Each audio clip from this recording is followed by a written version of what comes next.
mission blue butterfly once lived all over the Bay Area. They now only live on San Bruno Mountain and a few other isolated populations. I see the butterfly in my mind's eye.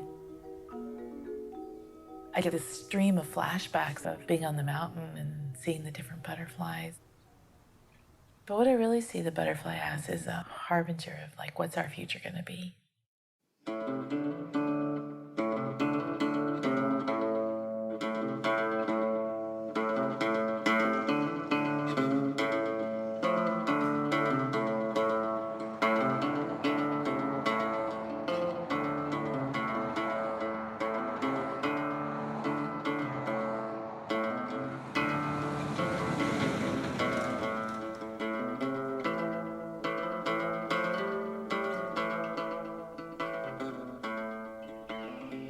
San Bruno Mountain covers 3,600 square acres and was first settled by native people over 5,000 years ago. Granted in the 19th century to the son-in-law of a Spanish general, it was mostly used as cattle grazing until the 1960s. Just a mile from San Francisco, today the mountain is completely surrounded by urbanization.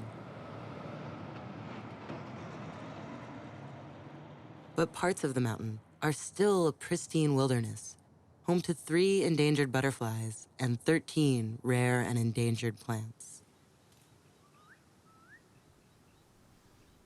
Right, in this little area is a creek comes down and... I'm really privileged to share San Bruno Mountain with people who come. Many of the animals have a very tight relationship with the native plants. For instance, the mission blue butterfly uses the native lupin for its host plant. It's the only plant it uses. It doesn't use any other plant. You'll see a lot of butterflies flying in this area right here. There's the mission blue. The mission blue fly in the spring. And they mate and they taste all of the lupins to find the one that's the sweetest that they want to lay their eggs on. The eggs hatch and there's an ant that comes and cleans the sugar off of the larvae. The ant keeps all the predators and parasites away from the larvae of the butterfly. The link between the ant and the butterfly is essential to their survival. See where the edges are bitten out? I've always been able to show people bite marks on this plant. It's obviously a favored plant of the mission blue. I'm not sure we understand the whole ramifications of what its life cycle is like. Our knowledge is lacking. When there's 20 lupin plants right here, why do they all want to go to that one and not that one? Do you recall more insects on the mountain? Oh, way more. Oh, yeah. Butterflies? Oh, yeah. We used to just sit here, like, on these hills, and they would just swarm. They would just be all over the place. You could look afraid to open your mouth when you breathed. The mission blue butterfly was listed as an endangered species in 1976. Urban development and invasive weeds threaten its ability to thrive. I bring a lot of students out to the mountain. They have no idea that it's anything other than this big grassy hill. Mainly you can see it from the 101. There's a whole bunch of new species that have been brought in here with human activity, and you can see that yellow flower all over in the bushes over there. That is known as French broom. It loves the open habitat of grassland, so it'll grow in and cover a grassland and shift the whole ecosystem. The lupins are impeded by the competition with all the other plants around them. So the mission blue butterfly would eventually be outcompeted by this plant and eliminated and go extinct. Plants are bringing food into the system, and insects are one of the main ways in which that food moves into the lizards, the snakes, the birds. Lacking that caterpillar, that food just sits there. The energy doesn't move into the ecosystem and doesn't support any higher animals. Ecosystems evolve over long periods of time. If we lost too many of these species, the system wouldn't be the same. It would be kind of just a quiet place with some grass. Our civilization is utterly dependent on the functioning of natural ecosystems. Not only do we depend on the ecosystems of the planet for our food, we depend upon them for fresh water, for having the right mix of gases in the atmosphere that we breathe. We're part of the planetary ecosystem. When we remove organisms from the system, we're essentially gambling that we're not going to hurt humanity. The fabric of life is woven tight. And when you pull on a thread and pull one out and it disappears, the fabric that's left is a little weaker. And this is what losing species is.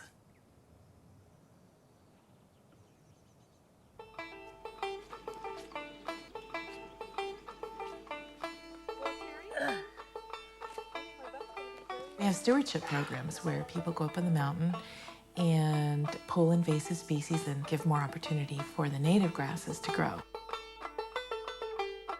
A lot of people, when they come to a park, there's a fence, and they look over at nature across the fence, and they go back in their car and they go home. Their view is that's natural. There's green stuff over there.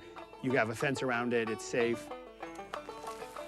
But nature's changing, and we need to interact with it directly. We just have to do it well. Because of so many things we've done, both directly on this land and just globally, we're going to have to manage for biodiversity going forward. What's great with volunteers is they actually jump over the fence, and they come out here and they actually interact directly with nature.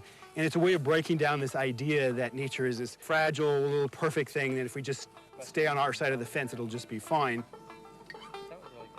This is the French brood seedlings. As it spreads, it outcompetes the native butterfly plants. The good news is we can get rid of them. We'll still have to come back for the next 10 years and make sure individuals don't continue. There's a certain joy of working together on the mountain. Blackberries. There's a bond that grows up around that with the people that you weed with all the time. Sometimes you have to almost shame people into coming and helping. And once they come, they fall in love with it. When I was a kid, the only thing you could see was the Bay Bridge sticking up. None of these houses were here at all. I lived in Brisbane all of my life. My mom moved to Brisbane in 1930, and she grew up on San Bruno Mountain. My dad moved to California, and he came to Brisbane and met my mom, and that's where they settled. Growing up in Brisbane, we had the best of both worlds because we lived in a small country town, but we were on the edge of one of the largest cities on the West Coast, San Francisco. You go up there after school and then just nestle down in the tall grass and let the wind blow over you and the butterflies fly over you while you just watch the world.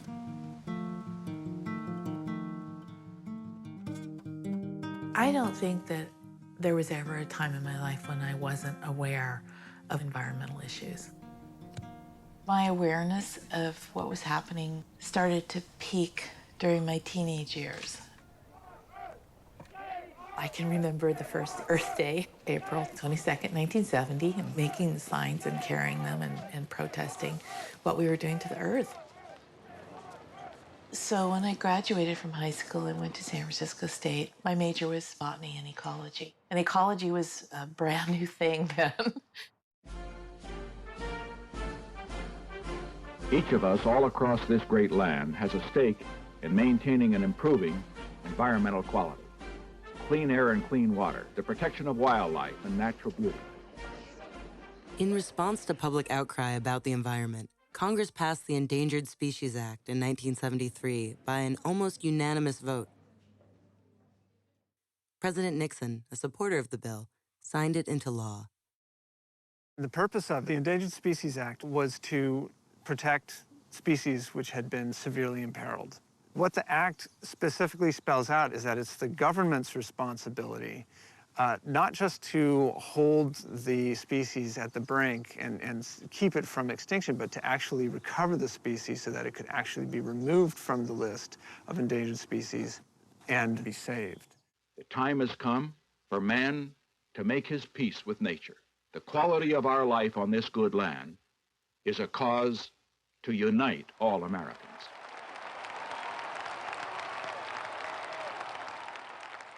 The passing of the Endangered Species Act was quite a coup when it happened. It was an amazing piece of legislation. It didn't just change what happens here in the United States, it kind of increased the awareness around the world of what we were doing to our planet. And it was a step forward for species rights, not just human rights.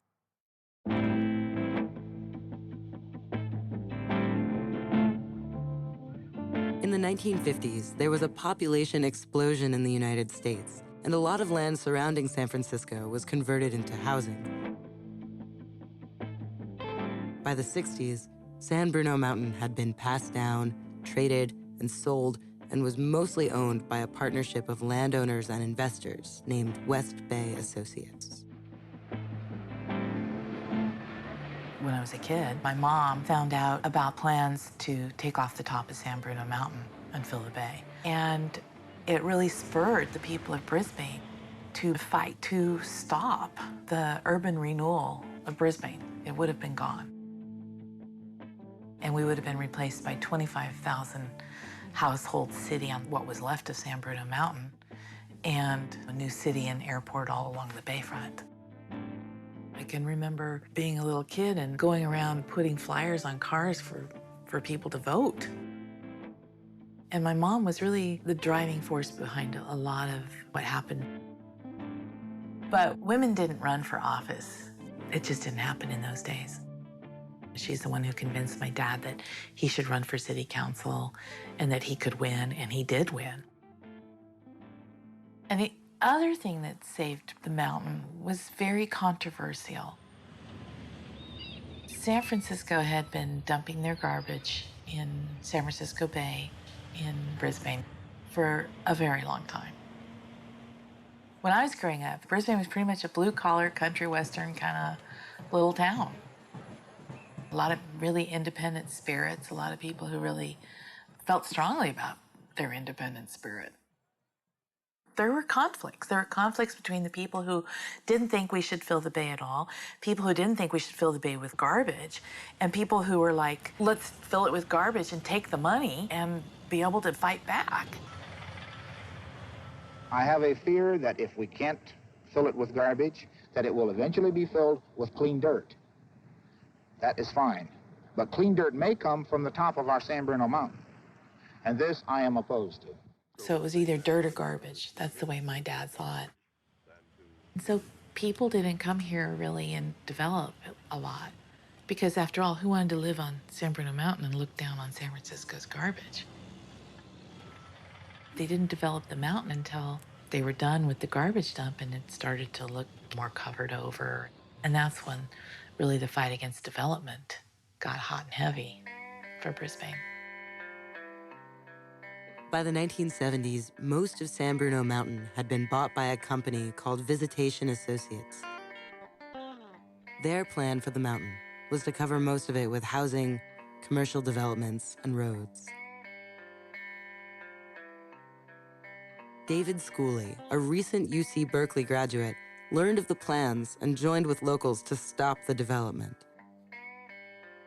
Among all the local people of a small town around, the mountain was their very special thing. And so the word was connection and getting people together. It's a mint and a set of other things, too. His activism began a lifelong dedication to San Bruno Mountain. All the people who lived in Brisbane said, wait a minute, this is our backyard, this is our garden, this is our secret. And people began to fight.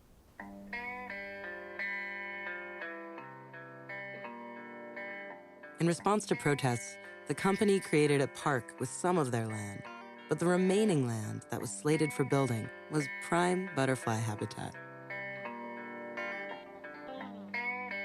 The rare mission blue butterfly was right on the areas where the owners were planning to build.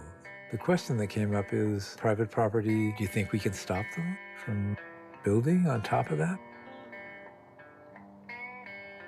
A lot of critical habitat for endangered species is on private land. Because of that, there's a potential conflict with the Constitution and the Endangered Species Act. The Constitution requires that if the government deprives that owner of the economic use of that land, the government then has to pay just compensation to that landowner.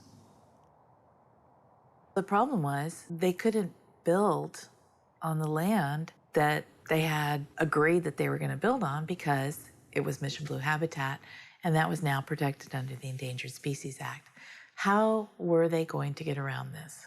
Because the rest of the land was already now the county park. Well, our own group, the Committee to Save San Bruno Mountain, some of us were saying, we have to compromise with these builders. And the rest of us were saying, what? You can't go ahead and destroy rare species that have just been discovered. So this major battle split our own group in half. And some of us joined up with plans to compromise the Rare and Endangered Species Act. The rest of us went to court to try to stop it. There was a big question and a big conflict. What's the balance between private profit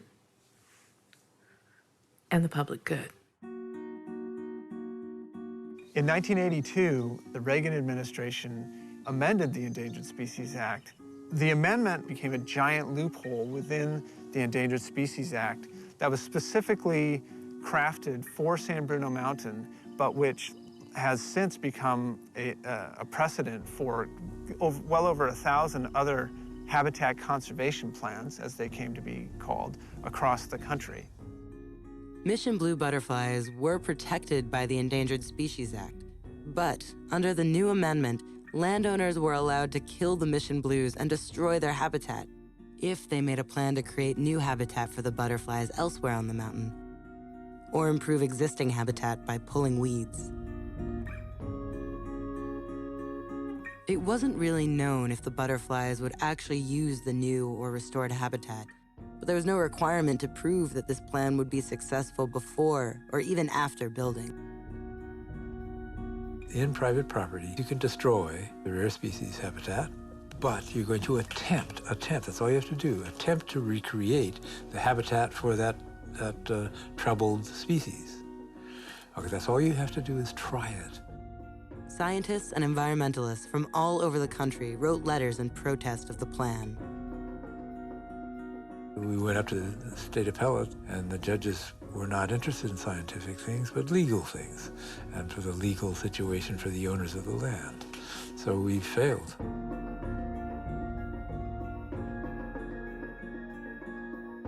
There was no chance to even question the power of the HCP.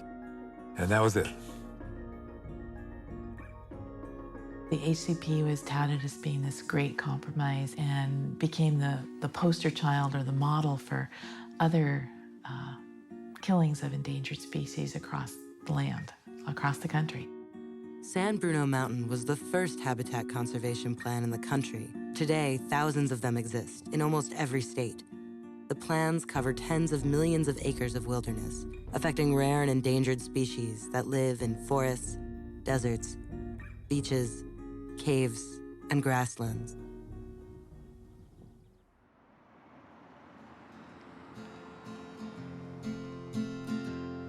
Little boxes on the hillside, little boxes made of ticky-tacky, little boxes on the hillside, little boxes all the same. There's a green one and a pink one and a blue one and a yellow one, and they all made out of ticky-tacky and they all look just the same. See, the hill up there, it cut all the way over to here. This whole thing is gone. Do you remember whether there was Mission Blue habitat, how much there was? Oh, definitely lupin all over the place, and the Mission Blue. So this shows the actual development plan. And here's all the Mission Blue, right in the center. Oh, that's where they did most of the building. That's where they built all of these buildings and all these roads, too. Cul-de-sacs with buildings all around them. It's almost dead center. Part of the agreement was that the landowners would mitigate for their destruction of critical habitat and do this by enhancing habitat elsewhere on the mountain.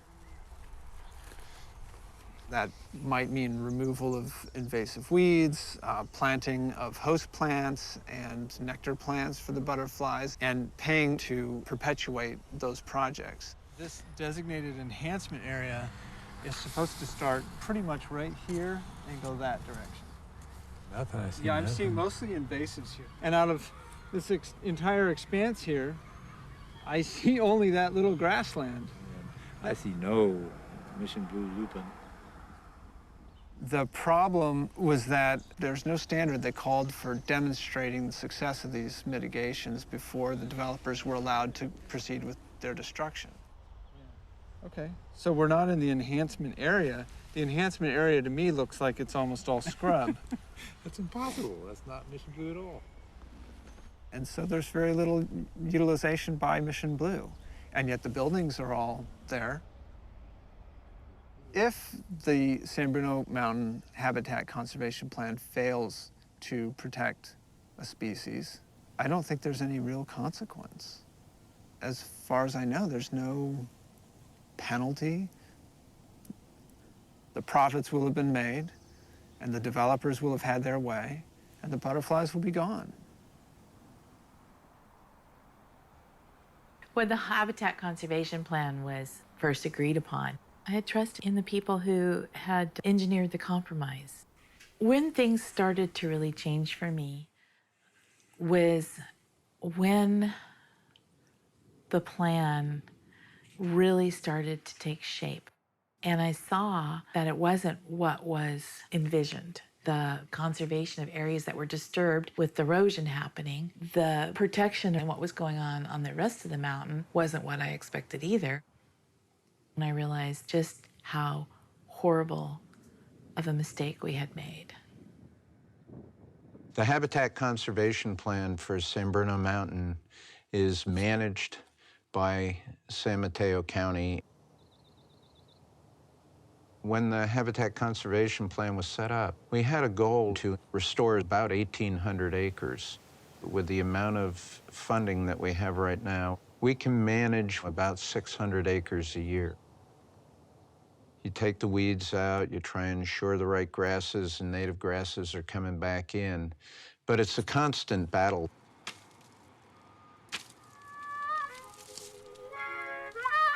San Mateo County administers the funds to private contractors that work on the mountain. The crew is using machetes today to cut down the funnel.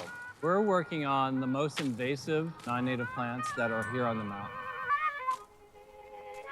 That was part of the mitigation to allow them to build on this site.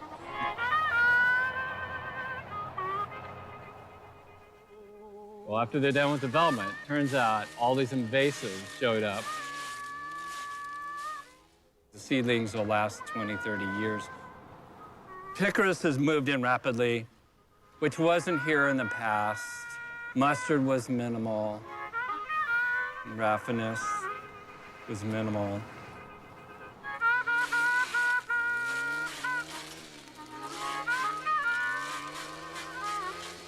If you look behind us, all of these grasses, it's non-native, but this migrated in when they graded the slope. So do I see any natives here besides Toyon?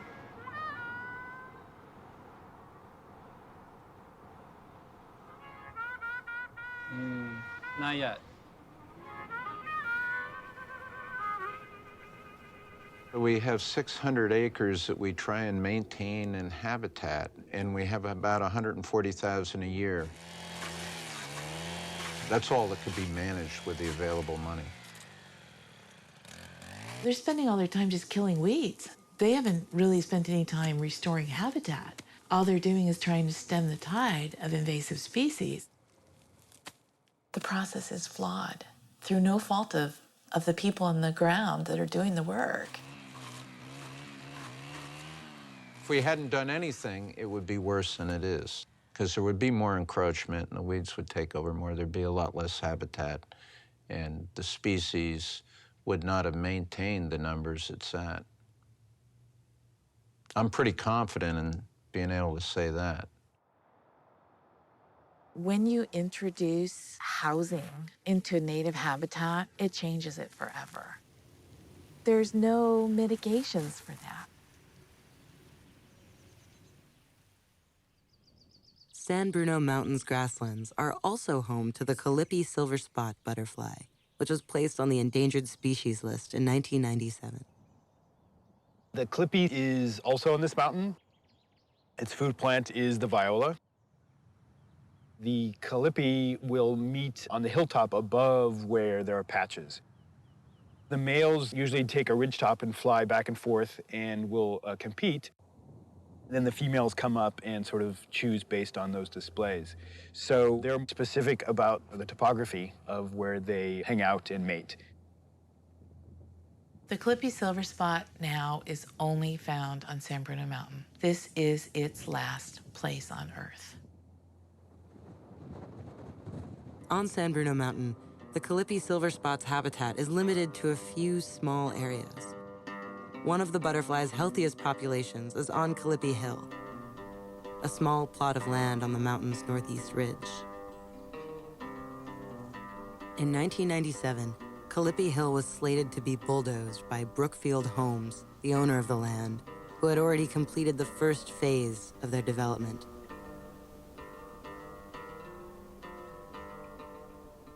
Brookfield Homes, a multi-billion-dollar international real estate developer, began to meet with the U.S. Fish and Wildlife Service to discuss ways that their development could continue despite the Calliope silver spot's endangered status.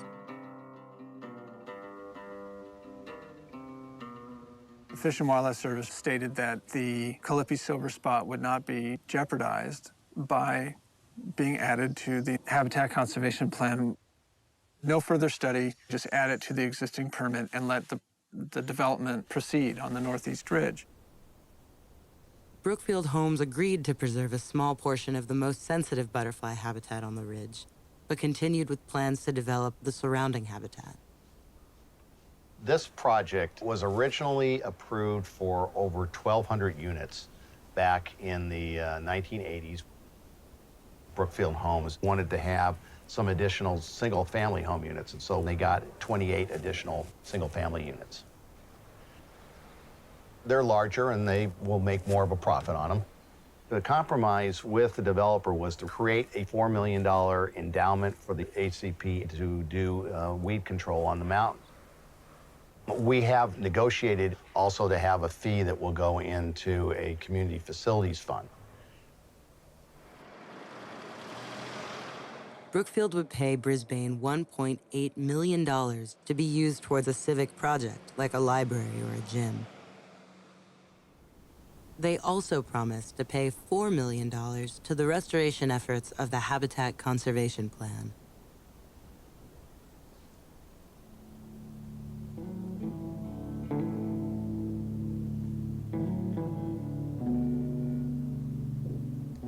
This is their plan to going ahead to build all the way up on this ridge, destroying the corridor for the silver spot butterfly.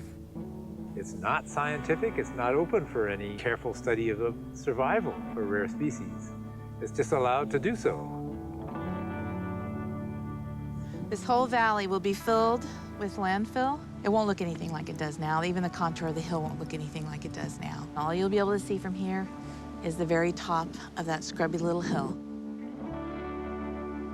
This area here, which is one of their most important hill-topping habitats, will be isolated from the population that's to the west of us.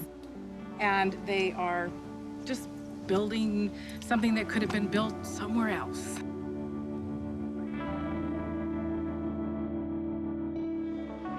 Brisbane City Council was now faced with the difficult decision of whether or not to approve the project, as the City Council had been when Michelle was a child. Brisbane's had to make some terrible compromises over the years, and we're faced with more right now. But I'm grateful for having parents that stood up and put themselves on the line. So this is the street I grew up on, that I still live on. And this is the house I grew up in, where my father still lives. He's 87 now. My dad was a leader of the people and of the council. And certain people resented that because they didn't always agree with his views.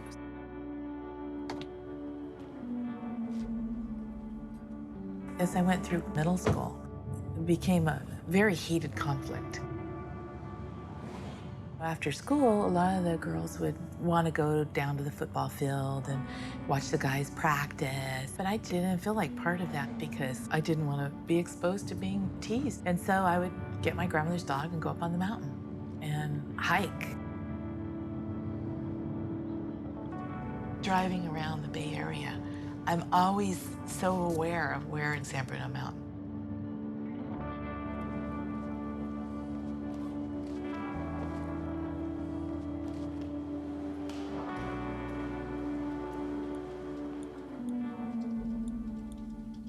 I recently moved my offices, and I can see San Bruno Mountain from my window.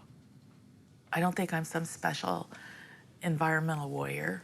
I'm just a person. I have a real life. I go to work every day. But I think the people of Brisbane want us to continue to be the protector of the mountain. Because of that, I am stepping up. Number 2 should be number 1.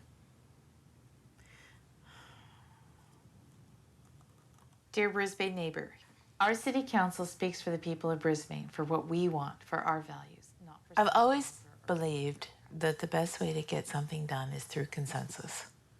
I take out that part. Take out everything up to there? Mm-hmm. The legacy that we leave for future generations should not be another bloated housing development. It should be a living, breathing, functioning ecosystem completely. But unless you're willing to get your hands dirty and help make things better, it's not going to happen. This will allow Brookfield to destroy vital habitat to build 71 mega mansions on our mountain. But we can come back and revisit that. Yeah. For a long time during the early situation with the Northeast Ridge, I left it to other people to work on. But when I realized that I really did have a higher level of responsibility because of my background, because my mother and my father were so involved, I couldn't not do something. We sacrifice so much. Who will speak for the people of Brisbane, for what we want and for our values, if not our own city council? Can I give you a flyer about saving the butterfly? We really need everybody to speak up and tell the council no more gigantic houses in the middle of the habitat. They want to fragment the population. Are they going to do it again? 71 more 4,000 plus square foot homes. Really? I didn't even know about this. Yeah. Everyone that I have spoken with, and I've spoken with hundreds of people, are not in favor of any more building on the mountain. And they are against this building out of this project. They're trying to build another development up on the mountain, and it's right in the butterfly habitat. The only way we can make a difference is by letting the city council know what we want. We get such an outpouring of support when we stand out here and talk to people about it, and they're just not aware of what's happening. It's like The Last Stand, Jerry. When they split the habitat, I they know won't about last. Last Stand. Yeah. City staff has been pushing and trying to find a way to approve this, but the council needs to keep their options open.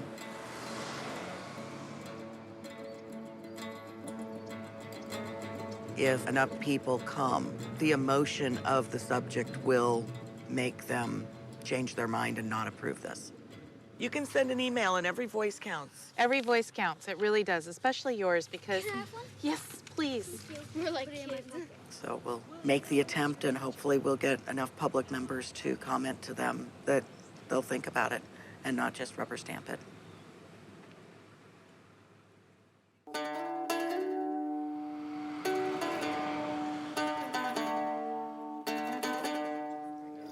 I'm Clark Conway, and I'm mayor of Brisbane. Grew up here, was conceived here, born in San Francisco, but, you know, I was delivered by a Brisbane doctor. Michelle and I have been friends for many, many years. And when you go against somebody that you know that you have such a strong relationship with, you have to go with what you feel is right, not for the friendship or something like that. Our fathers served together on the first city council. His father and my father were very much at odds about the issue of filling the bay with garbage. Growing up, Clark was the one person who maintained a level of childhood civility that I didn't receive from some of my other peers. Clark has been a very close person in my life, both as friends and as adversaries. This is the Northeast Ridge Residential Development Public Hearing, and that's to consider adoption of resolution number 2010-1 and 2010-2. I didn't like that area of the mountain to be developed, but the developer sued the city council, I believe, in 1986, and then they came to a settlement. That settlement is that they would reduce the project. Good evening, I'm Ken McIntyre, Executive Director of San Bruno Mountain Watch. Before we get started, I'd like to know how many of the attendees here are opposed to the project. Would you all raise your hand if you're opposed to this project? And I know you received a lot of emails, and most of them were against this project. The reality is that we have private property that has entitlements to build. And unless you're willing to deal with that, unless you're willing to accept that, then you're off in an area of pure speculation. We have a development that has entitled rights, and we've negotiated to reduce the size of their project and to create funding and to preserve the most pristine habitat. That's the reality of today.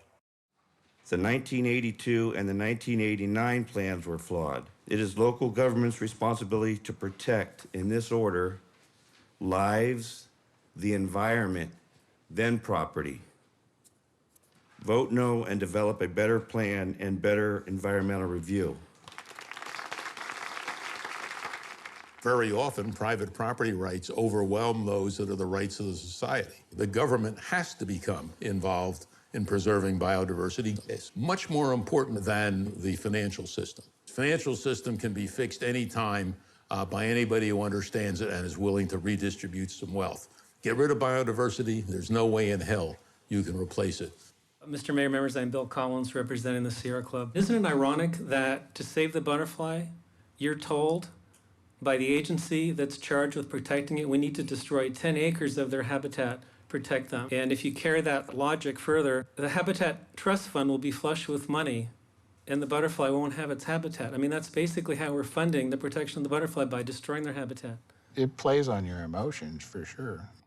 I don't like the conflict. You're just not going to please everybody all the time. And a lot of times it's your personal friends who want you to go one way, and you look at it and you don't particularly agree that it should be that way, and it is very emotionally very tough. Thank you for the opportunity to give testimony. Many people told me that this is a done deal and their minds are already made up and you're wasting your time, but I don't believe that. I believe in each of you and the power you have to speak for the people of Brisbane and to speak in defense of the butterfly and demand what is right for our future. I am asking you to request a new environmental impact report before proceeding with any more development on the Northeast Ridge. There are numerous... We felt that the original environmental impact review didn't cover it. It was based on data that was 30 years old and not correct. But the U.S. Fish and Wildlife Service did not feel that way. I'm the Assistant Field Supervisor over the Endangered Species Program that's responsible for habitat conservation planning. The Fish and Wildlife Service, authorized by Congress, are the ones that administer the act. We view habitat conservation plans as an incredible opportunity to do large-scale conservation planning. In fact, we're working on numerous HCPs in the area. It's very important to understand the premise of the Endangered Species Act is we don't stop. We're not stopping development. It's to authorize and to permit and to evaluate a project. The only way you can ever actually say no perfectly is to have a jeopardy biological opinion or a no permit. And that's very rarely done. This amendment is not a jeopardy. In fact, because of the removal and management and control of invasives, it will help the survival and recovery of the butterflies on San Bruno Mountain. The service performed a biological study on the proposed HCP amendment. When you did the biological study, how much of that study did you rely on previous information, and how much was new information that was gathered over the last couple of years? Well, it was an analysis of all the available information that we analyzed. Based on the invasive plants and how they're taking over the mountain, eradication needs to take place. To my knowledge, there aren't any other funding sources. To be able to get a $4 million endowment to use for the management of the plant species, I think is a major coup. We're going to have another meeting on this because I don't see us completing this tonight. So I'll give you a motion to continue the public hearing until February 1st. Okay, do I have a second? Second. All right, all in favor? Aye.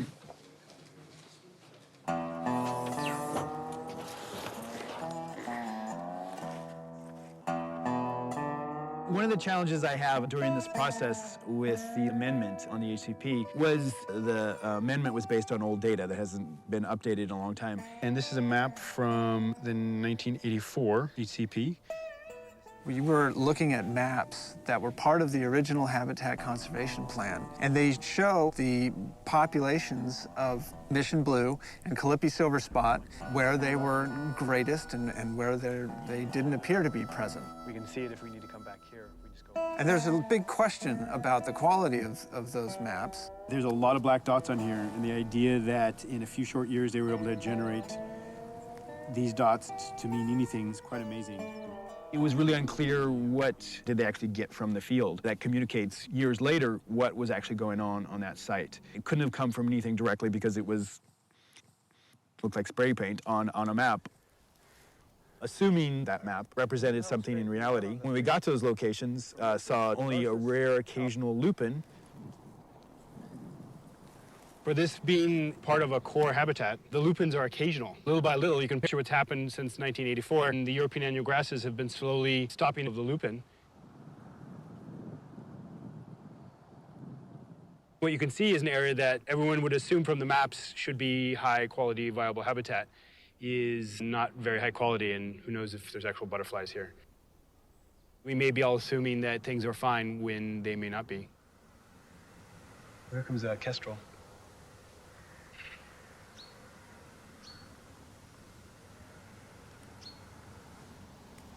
The studies that the original Habitat Conservation Plan was based on were done by a biologist named Thomas Reed.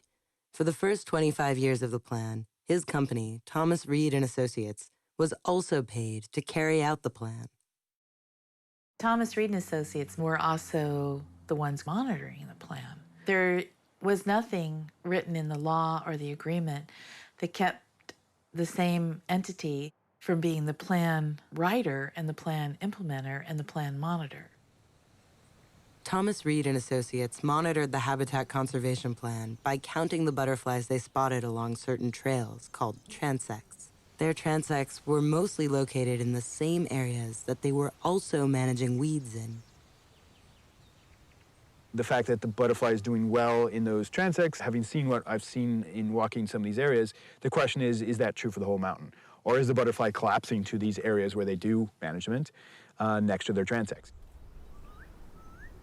When populations become isolated from one another, they tend to become more vulnerable to extinction, particularly if the isolation is extreme. Although we're losing species, that is different kinds of animals, at a rate that's somewhere between, say, 10 and 100 times as fast as has happened historically, we're losing populations very much more rapidly. You need not just a great variety of organisms interacting with each other, you need sizable populations of many or most of them if the system is going to work right. The Habitat Conservation Plan doesn't take into account the living environment, the interconnectedness of all of the organisms and plants and animals and wind and weather and water on the mountain. It only looks at the picture, the physical environment.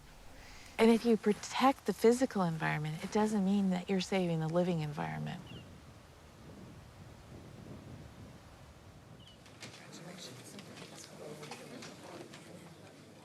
I'm going to take some questions for U.S. Fish and Wildlife Service.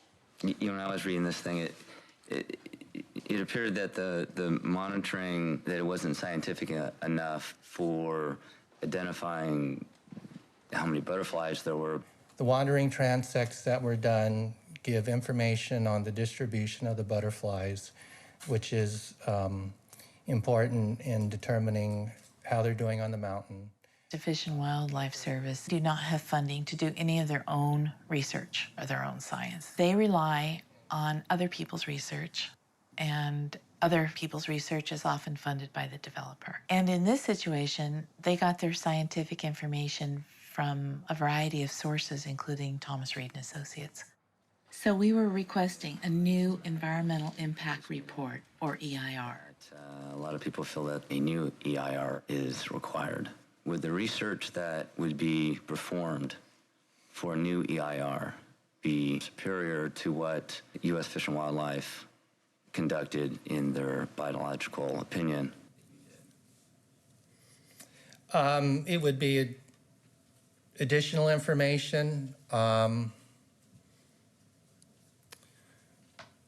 based on the information that's been gathered and the way the trends are for the butterflies and the invasives.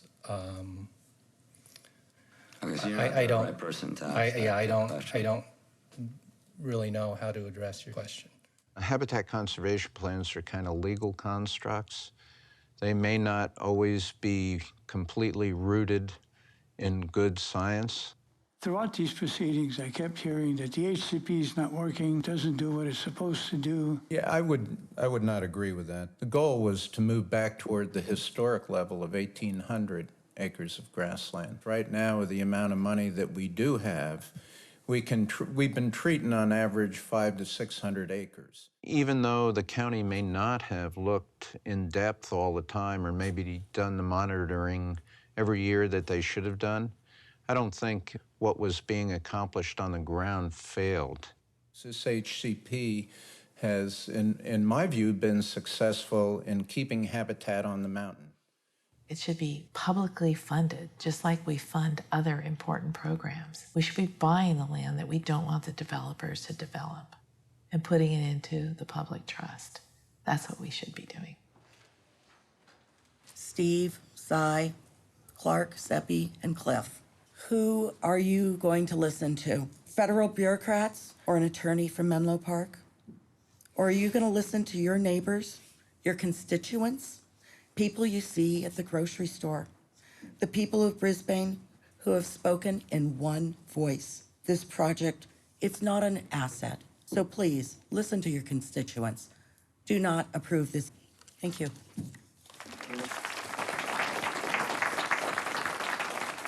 I don't think you want to have your name down as the person who eradicated the butterfly.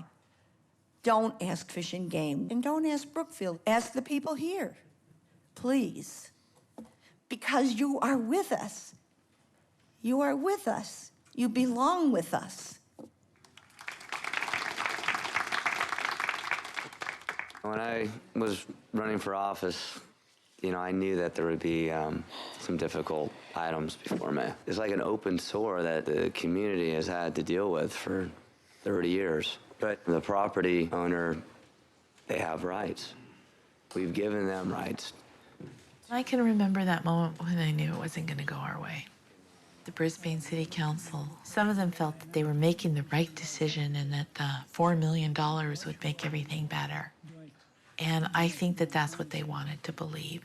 Because I think if they stopped to really look in their heart of hearts, I'd like to think that they knew that they were wrong. I know a lot of people are not going to be happy here that we're approving it. It's just there's not an agreement there, and I'm sorry for that. I mean, Michelle, you and I go back 50 plus years. You think I don't feel that in my heart? I do. And to sit here and have to tell you no, I mean, that's a tough thing to do. That's the toughest part, that I don't agree. They made a decision that was very unpopular. And I think that they felt that voting for a new environmental impact report wouldn't change the fate of what was going to happen, no matter what the report said. This $6 billion company had vested tentative rights to build, and they were going to build. moving forward, I guess. We have a motion to approve resolution number 2010-01. Second. Further discussion? All in favor? Aye. Aye. Oppose? Okay. Give me a motion to adjourn. Second. Motion second. All in favor? Aye. Clark, as disappointed as I am in the decision that you've made tonight and that you were not able to discern the falsehoods that were perpetrated by U.S. Fish and Wildlife and other experts, you have gone ahead and approved this. And so I charge you with the responsibility, and this city with the responsibility, of making sure that every single condition that you've agreed to is met to the nth degree, because now that is your responsibility and is now on your head. Do you accept that responsibility with the decision that you've made tonight? Michelle, we do. Then make sure it's done, Clark, because it hasn't been done for the last 27 years. It hasn't been done. You need to make sure that we protect those innocent butterflies from this travesty. Thank you. Meeting adjourned.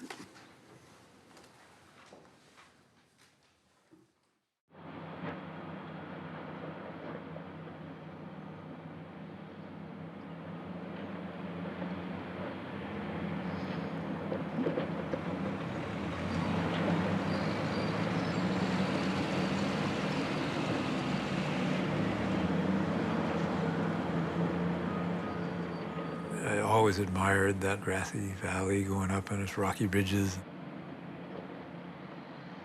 It's just like a wreckage of a real delicate kind of place that I've known for all these years. That really hurts.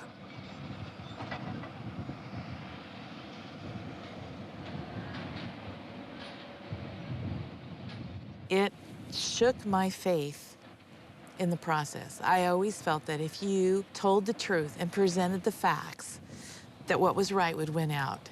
And that's not what happened here at all.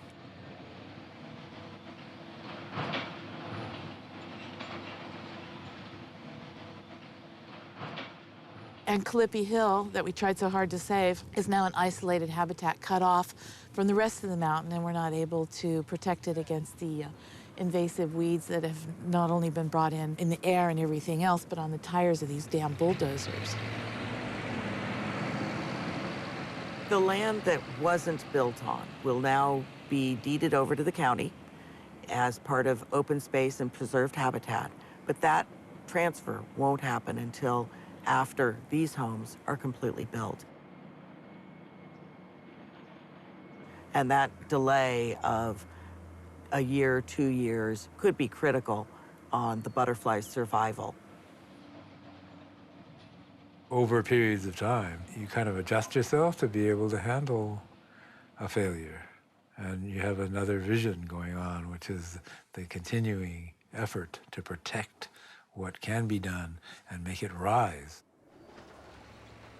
After the decision that the council made to allow the building of the homes here, I felt that a change really needed to happen on the council. So at that point, I decided to go ahead and look at the possibilities of running for council and seeing if there's a way for me to take the advocacy role and change it into a policy role and be more effective. Terry unseated a council member who's been on the council for 16 years. It was quite the political upset. My goal is to make sure that the council drives the agenda instead of the developer driving the agenda for Brisbane.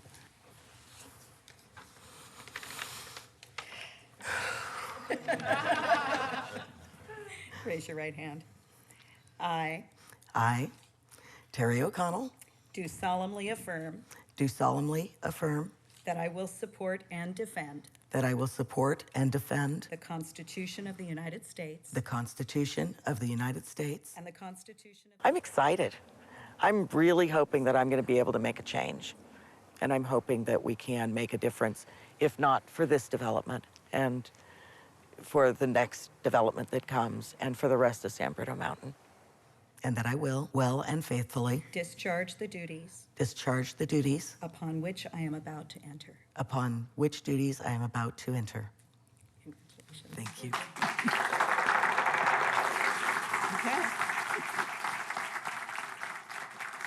We might have lost the battle, but we haven't lost the war yet. I'm sad about the things that we lost and the changes that'll happen on the mountain, but life is dynamic, and so things are going to change, and that's just how it is. And if you accept that, you can direct the change on the mountain in the way that hopefully be most beneficial for the mountain.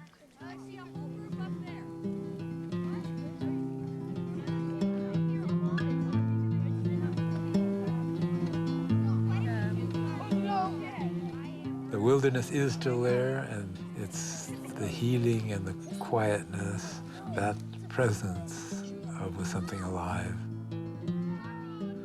that keeps us all alive, can keep a thing going, for me. The environmental organization that David started over 40 years ago has endured and has educated thousands of people about the native ecosystems of San Bruno Mountain. I think it's important for people to really understand what's here. It's a miracle survival here. Those native ants are the way they've been for thousands and thousands of years. You can see they're connected with the butterflies, the caterpillars. You can go back to what San Francisco was 400 years ago. Pure, the way it was. It feels so peaceful. Joe Cannon has focused on creating a true restoration program, nurturing and replanting native plants to support the mountain's ecosystem. The native seeds here on San Bruno Mountain are gathered by hand. They come from grasslands, wetlands, and scrub. For any given species, we have a whole bunch of different bags from different locations and from different times. And that way we get as much diversity that the mountain has into our native plants that then will go out to a restoration site. So we're re-diversifying those areas, removing those invasive species and putting these species back in.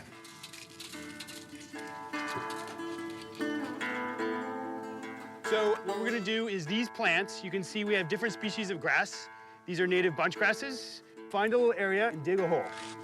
And then fill the soil in around it, okay? You want a group of them, probably no more than 2 feet close to each other, so a 2-foot. I remember feeling like a little light had gone on in the world when they passed the Endangered Species Act. And this legislation is so important that we cannot backtrack on it. We really can't. And so it's not just my battle or Brisbane's battle to save one little blue butterfly. This is the responsibility of every person who breathes the air and drinks the water and eats the food and lives life. You cannot go through your life relying on someone else to take care of it.